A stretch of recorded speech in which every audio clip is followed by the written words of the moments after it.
Right ఇక రాజ్యసభ ఎన్నికల్లో పోటీకి బీఆర్ఎస్ దూరంగా ఉంటుంది. సరైన సంఖ్యాబలం లేకపోవడంతో నిర్ణయం తీసుకున్నట్టుగా తెలుస్తోంది. తొలుత మైనార్టీ అభ్యర్థిని పోటీలో పెట్టాలని బీఆర్ఎస్ భావించింది.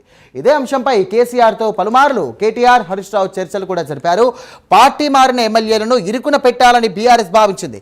ఇక విప్ జారీ చేసినా అనర్హత వేటు పడే అవకాశం లేకపోవడంతో పోటీ నుండి వెనక్కి తగ్గింది గులాబీ పార్టీ.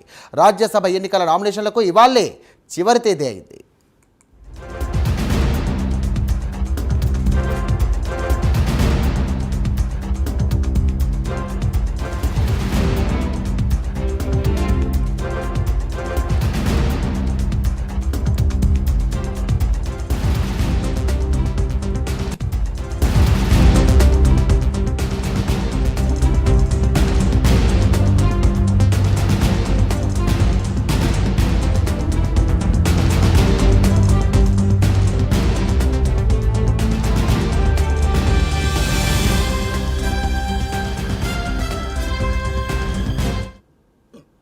రైట్ బ్రేకింగ్ చూస్తున్నాం. రాజ్యసభ ఎన్నికల్లో పోటీకి బీఆర్ఎస్ పార్టీ దూరంగా ఉంటుంది. సరైన సంఖ్యాబలం లేకపోవడంతో నిర్ణయం తీసుకున్నట్టుగా తెలుస్తోంది. తొలుత మైనార్టీ అభ్యర్థిని పోటీలో పెట్టాలని బీఆర్ఎస్ పార్టీ భావించింది. ఇదే అంశంపై కేసీఆర్తో పలుమార్లు కేటీఆర్, హరీష్ రావు కూడా చర్చలు జరిపారు. పార్టీ మారిన ఎమ్మెల్యేలను ఇరుకున పెట్టాలని బీఆర్ఎస్ భావించింది. విప్ జారీ చేసినా అనర్హత వేటు పడే అవకాశం లేకపోవడంతో పోటీ నుండి వెనక్కి తగ్గింది గులాబీ పార్టీ. ఇక రాజ్యసభ ఎన్నికల నామినేషన్లకు ఇవాళ్లే చివరి తేదీ అయ్యింది.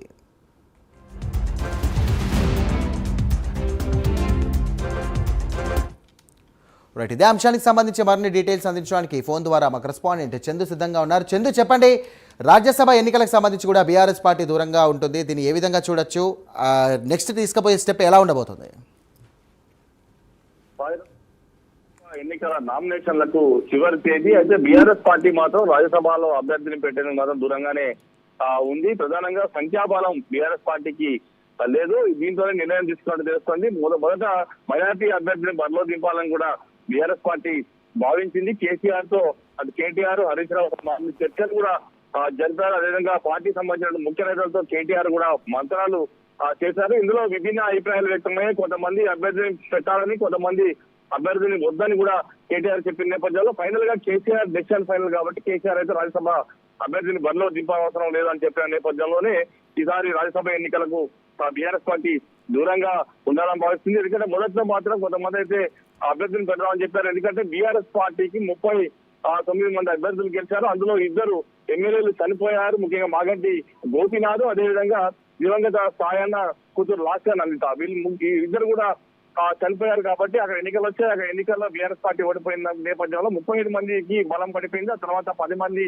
బీఆర్ఎస్ పార్టీకి సంబంధించిన శాసనసభ్యులు కాంగ్రెస్ పార్టీలో చేరారు. దీంతో 27 మంది మాత్రమే ఎమ్మెల్యేలు మాత్రమే బీఆర్ఎస్ పార్టీకి ఉన్నారు. అయితే తొలుత ఖచ్చితంగా అభ్యర్థిని కనుక నిలబెడితే పార్టీ విప్ జారీ చేస్తుంది. విప్ జారీ చేస్తే ఖచ్చితంగా ఎమ్మెల్యేలు బీఆర్ఎస్ పార్టీకే ఓటు వేయాల్సిన పరిస్థితి ఉంటుందని భావించింది. కాకపోతే ఇందులో ప్రధానంగా విప్ జారీ చేసినా కూడా ఎలాంటి నష్టం అయితే పార్టీ మారిన ఎమ్మెల్యేలకు ఉండదు. కాకపోతే వాళ్ళు ఓటు వేసేది ఏదైతే ఎవరికి ఓటేస్తారో మాత్రం బీఆర్ఎస్ పార్టీ సంబంధించినటువంటి ఏజెంట్ కు చూపెట్టి మరీ ఓటు వేయాల్సినటువంటి పరిస్థితి ఉంటుంది. కాబట్టి అక్కడ